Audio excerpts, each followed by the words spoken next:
Vamos a las cosas, amigos, porque ya está nuestro invitado aquí. La reciente compra de la estancia María Dolores, para ponerlos un poco en contexto, un predio de 4.400 hectáreas en Florida por 32.5 millones de dólares, generó una fuerte polémica de la que hemos venido hablando todos estos días, tanto a nivel público como político.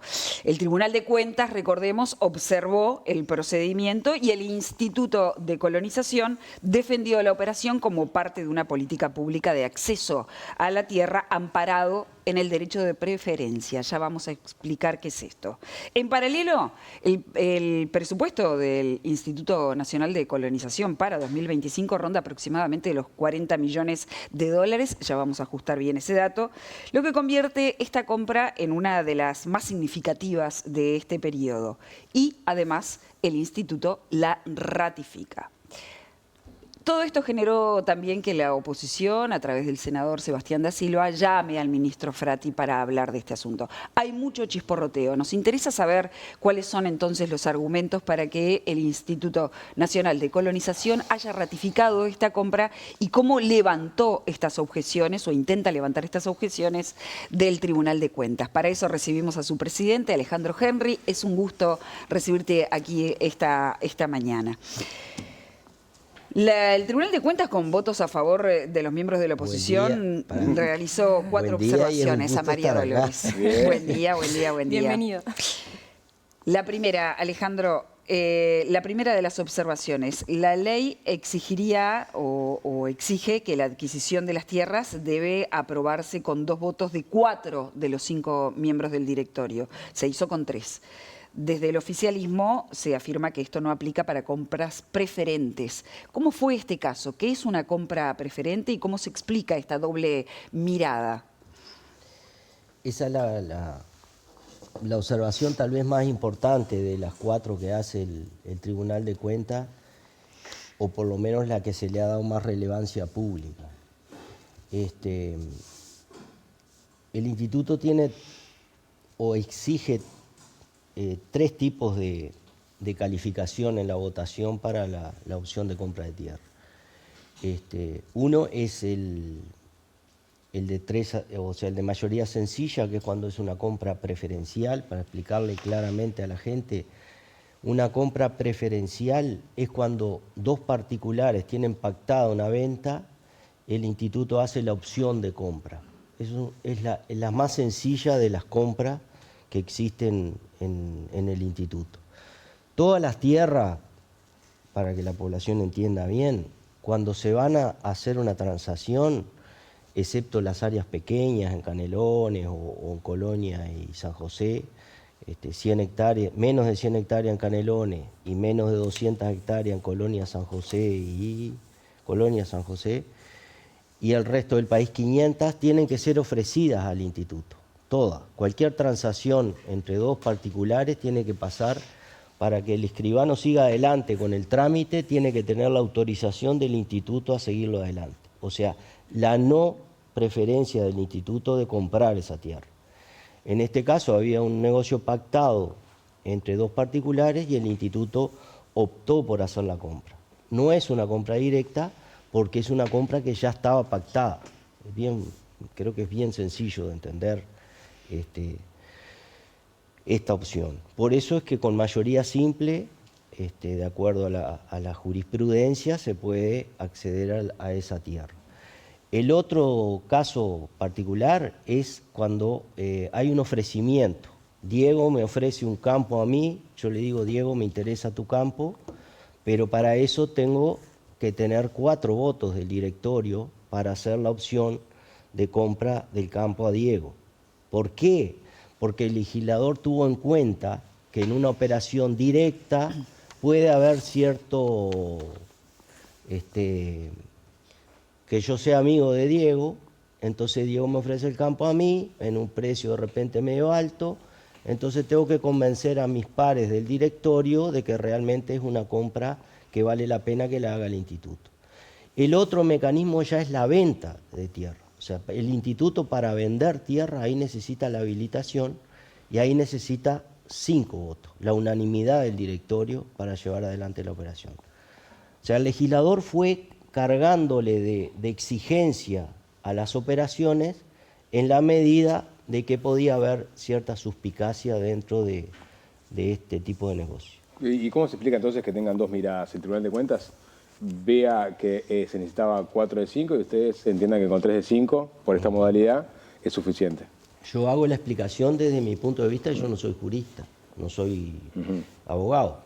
O sea, el Tribunal de Cuentas está politizado, es decir, tiene representantes de los partidos y los representantes de oposición fueron los que votaron las observaciones y los de los Lo dice oficialismo no. Diego, no lo digo yo. Fue una decisión política. 4 votos contra 3, o sea, tampoco existe la unanimidad. Si existiera la unanimidad del Tribunal de Cuentas ya partiríamos de la base que hay un enfoque unánime, o sea, no hay el enfoque unánime de los juristas del Tribunal de Cuentas. Y después la argumentación que empezamos a recabar nosotros frente a esta problemática que no la teníamos prevista, que se nos fuera a observar. Estaba Eduardo Viera cuando se hizo la operación, pero yo comparto plenamente las decisiones tomadas en el periodo de Eduardo. El resto de nuestras consultas jurídicas nos vuelven a decir que tenemos certeza de que lo que estamos haciendo está bien hecho. ¿Y esto está laudado sobre papel, digamos, de alguna manera que se pueda revisar? Sí. Sin duda. Esto está laudado sobre papel con la argumentación jurídica, primero de nuestro departamento jurídico del instituto. Segundo, hicimos consulta externa a la Universidad CLAE y tenemos el documento que ya es público, donde también dice que el procedimiento es correcto y que las mayorías usadas para esto son las correctas. Bueno, Y también después pedimos la ampliación de los juristas del instituto, incluyendo escribanos, contadores, se le llama una mesa ampliada de abogados, para tener otras visiones también, y nos ratifican lo mismo. Sobre la segunda observación del Tribunal de Cuentas es sobre la prenda que había sobre el sistema de riego, ¿no? Que también estaba la duda de si estaba incluido en la compraventa o no. Colonización, a partir del informe de Jurídica, lo que señala es que esa prenda fue levantada. ¿Cómo se explica este contrapunto entre el Tribunal de Cuentas y las observaciones de Jurídica? Y bueno, se ve que hubo una lectura apresurada de la escritura, porque estaba previsto que cuando se fuera a escriturar la prenda tenía que estar levantada. Pero independientemente de eso, un campo, porque tenga prenda de maquinaria, se puede comprar igual. O sea, no es un impedimento jurídico que tenga una prenda o una maquinaria.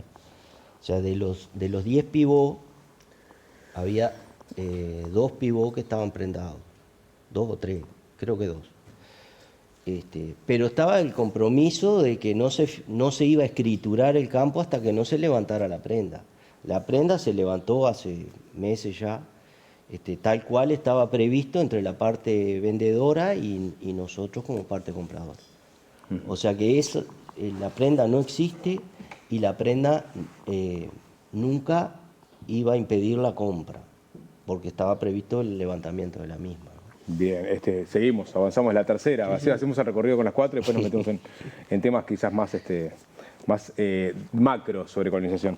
Pero ahí el Tribunal de Cuentas decía que colonización no tenía disponibilidad presupuestal para hacer la compra, y usted salió a decir que sí, que había plata y que había una deuda del Ministerio de Economía con colonización, con la cual iban a hacer frente a esta compra.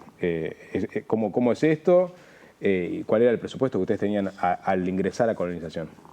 Es así. O sea, el dinero estaba disponible. Lo que estaban disponibles, dineros de otros rubros que además estaban previstos, esa contrapartida del Estado que bien dice usted. Había más que fondos suficientes.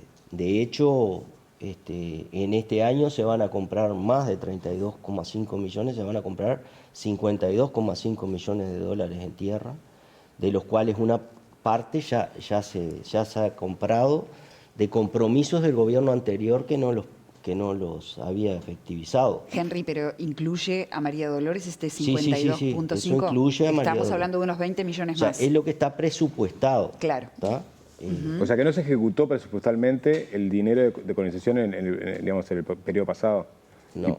Y por eso es que usted se Pero entiende que además tenía hay plata. una deuda, porque cuando se modificó la ley de Larrañaga-Camí, o sea que mediante esa ley el 1% de las transacciones agropecuarias de venta y compra de tierra tenía como destino el Instituto Nacional de Colonización. Esa ley se votó por unanimidad en el año 2008, si la memoria no me falla. Pero lo importante es que se votó por unanimidad y eso me parece que hay que rescatarlo. Cuando en el país se votan cosas por unanimidad, me parece que es importante, es como la ley de Iña. Yo pienso que habría que pensar que las cosas que se hacen por unanimidad después tendrían que tener una mayoría especial para echarlas para atrás. Bueno, se cambió con este gobierno, que ese 1% que iba directamente a colonización iba a un fideicomiso para solucionar, no sé si se acuerdan, el problema de los asentamientos en Montevideo. Sí. Cosa muy criticable porque era trasladar fondos con un destino hacia otro destino. Bueno, el tema es que también, complementariamente al cambio de destino de estos fondos, se comprometía el Estado al aporte de 15 millones de dólares por año para la compra de tierra. Ese monto no apareció. Entonces, por eso es que nosotros decimos que existe una deuda, porque cuando se generó el cambio sobre la ley, se generó un compromiso, no, o sea, es parte de la ley que 15 millones de dólares por año tenían que ir a colonización. ¿La ley de cuándo es? La modificación de... Es de principio de gobierno. O sea que tenés 3, 4 años de deuda, digamos, tenés Exacto. 45 millones de dólares de deuda más o menos. Sí.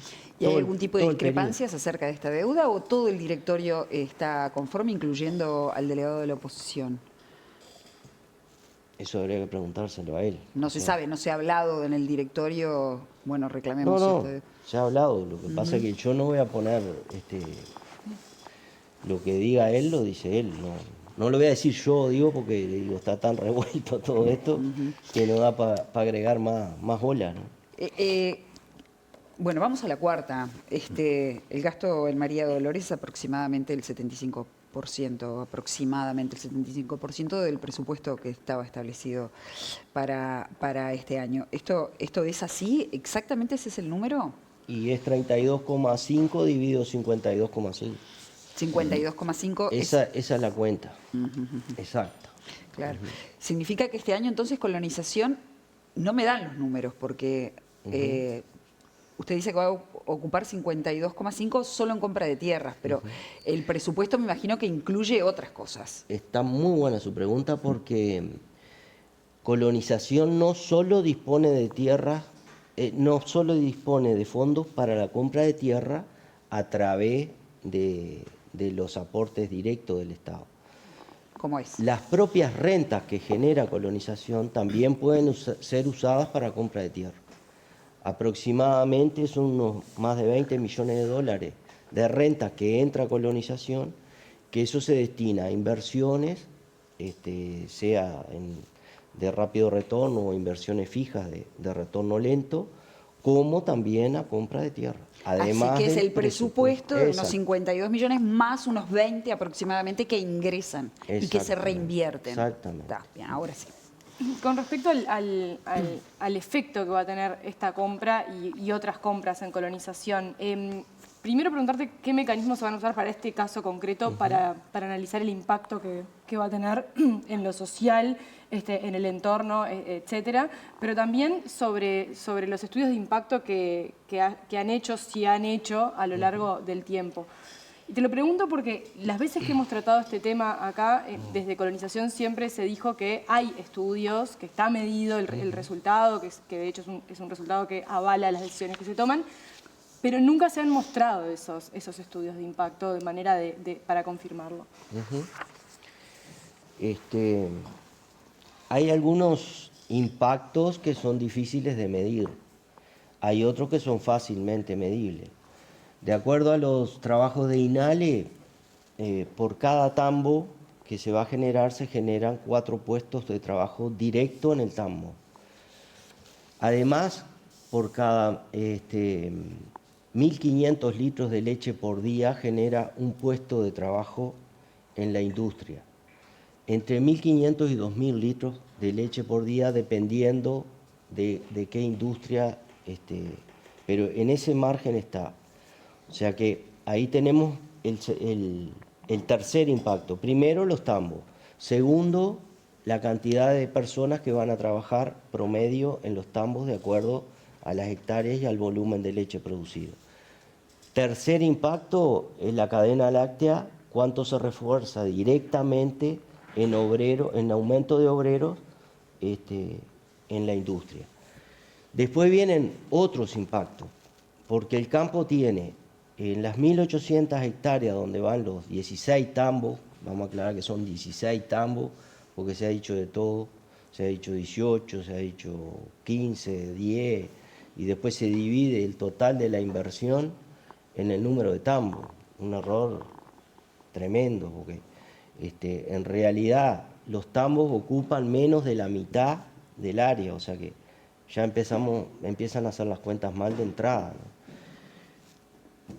Esto fue y después está todo lo que es servicios, que eso es un impacto ya más difícil de medir. A ver, expláyese. Exacto. La lechería es de los sectores del agro que más servicio demanda. ¿Por qué?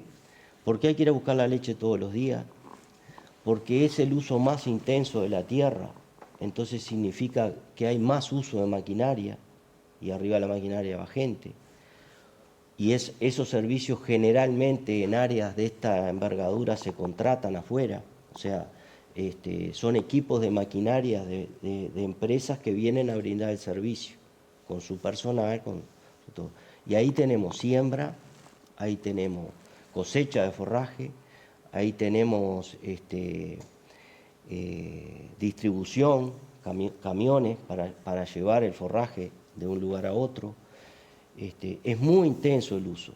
Y además, ahí hay todo un uso muy intenso que se ve en cualquier zona lechera y que es la problemática que tenemos cuando vamos fuera de la cuenca, que es el uso de servicios a toda esta infraestructura, de tanque de frío, de ordeñadora, servicios especializados que cuando nos alejamos de la cuenca tenemos ese tipo de problemática. Eso nos pasa en Cerro Largo, nos pasa en Tacuarembó y nos pasa en Salto, por ejemplo, donde los servicios no están específicamente destinados a la lechería. Esa calificación, ese tipo de servicios son servicios calificados. No es cualquier persona que arregla un tanque de frío, que arregla una ordeñadora y que arregla una picadora de forraje, por ejemplo, de 500 HP. O sea, son equipos de alta tecnología y de alto costo también. Por lo tanto, necesitan servicios de alta calificación. Estamos diciendo entonces que los servicios que efectivamente, a ver si comprendí bien, funcionarían en María Dolores, proveerían al sistema de leche del departamento, por ejemplo, o del área. Esos son efectos, seguro. Esos son efectos secundarios. O sea, ya existen los servicios de esa característica. Lo que se hace, se refuerza. Y nosotros pretendemos que María Dolores además tenga un nuevo componente, que es el componente tecnológico. ¿Por qué? Porque tenemos una cantidad de trabajos de tecnología llevados adelante en INIA, como por ejemplo el tambo robot, que ya tiene 8 años de experimentación y de prueba y de resultados en la calidad de la leche, en los operarios, en el tipo humano, en cómo se desarrolla el trabajo de los seres humanos, totalmente distinto a lo que es anteriormente. O sea, los jóvenes, ¿por qué se van del campo? Porque han visto el sacrificio que pasan los padres atrás de ordeñar bajo lluvia, del barro, de las cuestiones climáticas adversas, hasta de los rayos, de todo. Con esta tecnología nueva la vaca va sola al ordeño, va caminando sola. Ahora estuvo el presidente de la República y el ministro y el subsecretario y todo, una comitiva importante en INIA, donde se les mostró cómo funciona esto.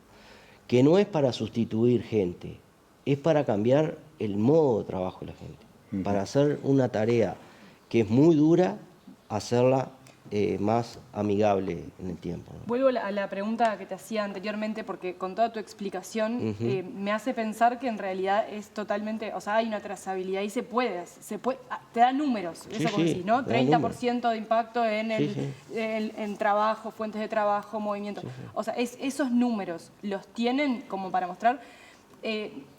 Yendo a un caso justo en el que estoy trabajando también, sobre la UTEC, por ejemplo. La UTEC abre una sede en determinado lugar y ya tiene el estudio de impacto a fin de año, donde te muestra tanto porcentaje de esto, creció esto, bajaron las carreras, subieron.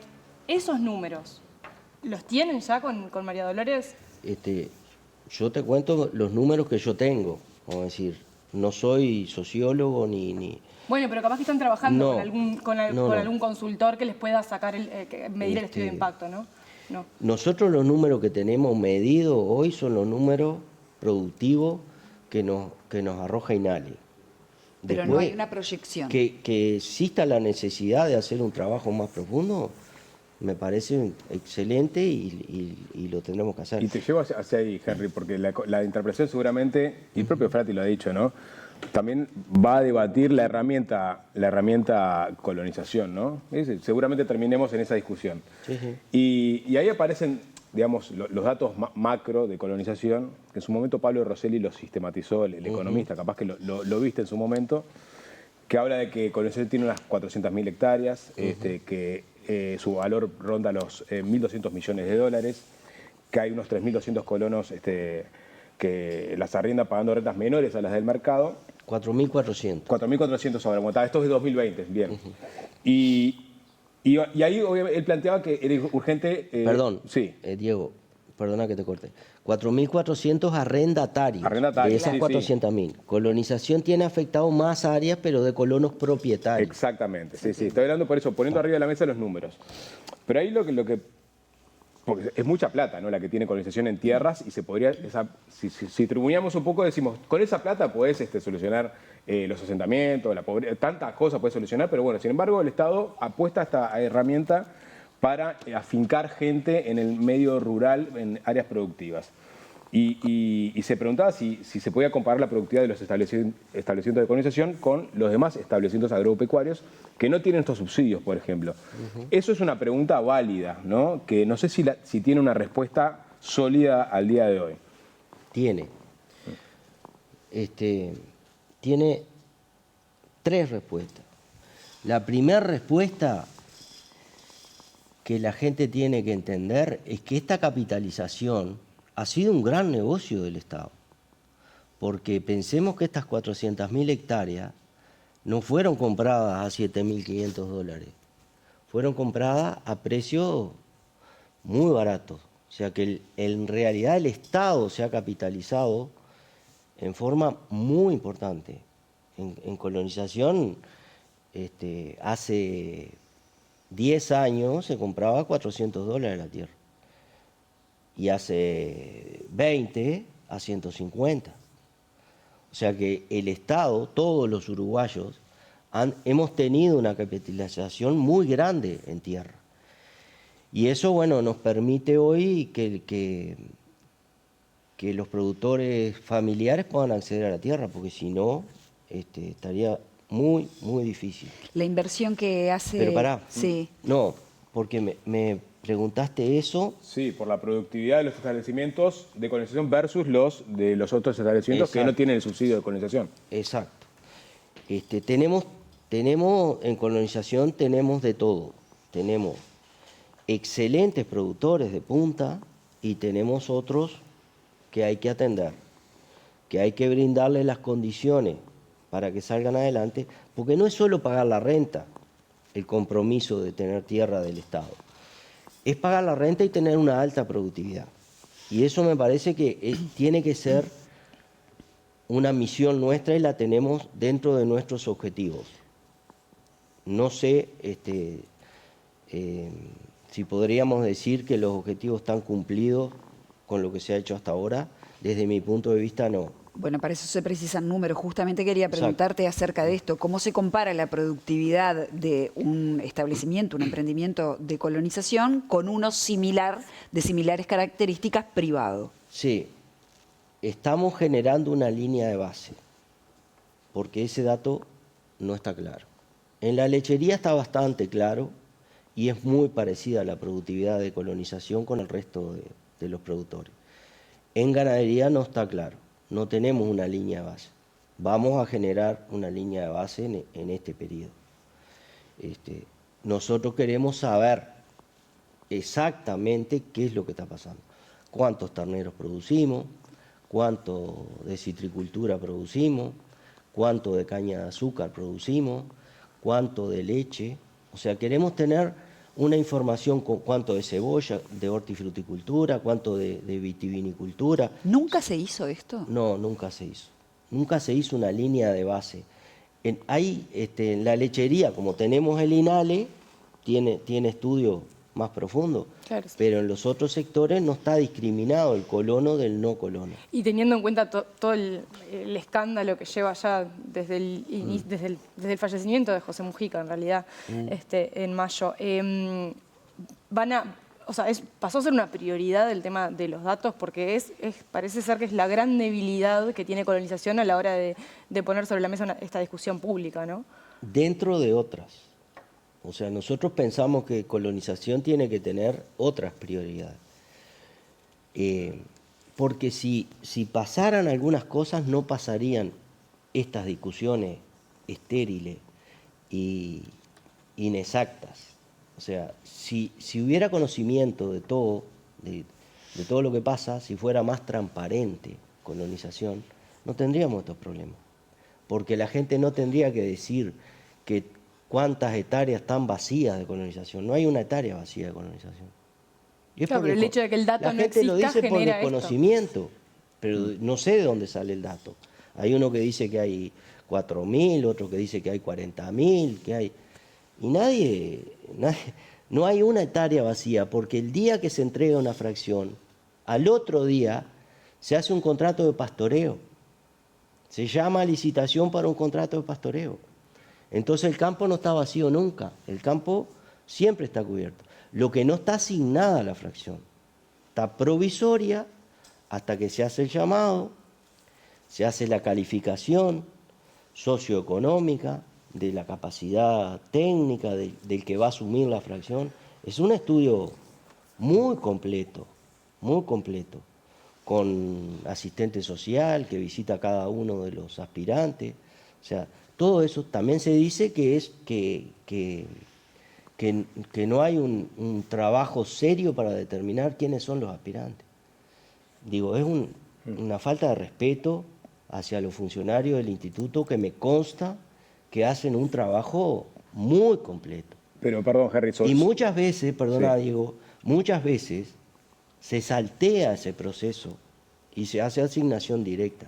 Y eso, durante mi periodo, me comprometo que no va a haber Bueno, eso pasó mucho una también. sola. Porque tenés eso y perdón, Gaby, pero No, está bien. cuando en la discusión retórica, sobre todo los que están en contra de la herramienta de colonización, que han sido muchos, digamos, sobre todo, Sí. recuerdo del Partido Colorado, Vención, por ejemplo, quería eliminarlo, pero después vinieron otros, digamos, jerarcas del Partido Nacional también, algunos sí, algunos no, que en la esgrima retórica te pintaba la cara, porque si vos no tenés los datos sobre productividad de algunos sectores en colonización, no puedes sostener argumentativamente la herramienta, ¿no? Y pasa el tiempo y seguimos sin esos datos. Se compromete Henry ahora en esta gestión que aparezca ese relevamiento. Pero de mientras, por ejemplo, en la interpelación, va a saltar esto. Yo no lo armé así. Está bien. El ministro Frati dice que la interpelación es un argumento, en realidad, para discutir la existencia o no de colonización. Me parece- ¿Usted cree que hay sectores económicos o políticos que quieren hacer desaparecer colonización porque Sí. son contrapuestos a sus intereses? No. Por ese motivo no, ¿Por qué motivos? por un motivo ideológico. Hay gente que piensa, y válidamente piensa, que no necesita la participación del Estado para que un país se desarrolle. Otros pensamos que debemos atender sectores carenciados de forma de ayudarlos a que sean parte de una maquinaria productiva, no como asistencialismo. La colonización no debe ser, desde mi visión, un instrumento de asistencialismo. O sea, que es muy duro encontrar gente pobre en el campo, pero nosotros tenemos que atender gente pobre en el campo, agricultura familiar, para desarrollarlo, no para solucionarle un problema de asistencialismo. Para eso hay otros organismos del Estado que deben llevar adelante esa misión, como la llevan en la ciudad. El Ministerio de Desarrollo Social trabaja en el medio rural y en la ciudad.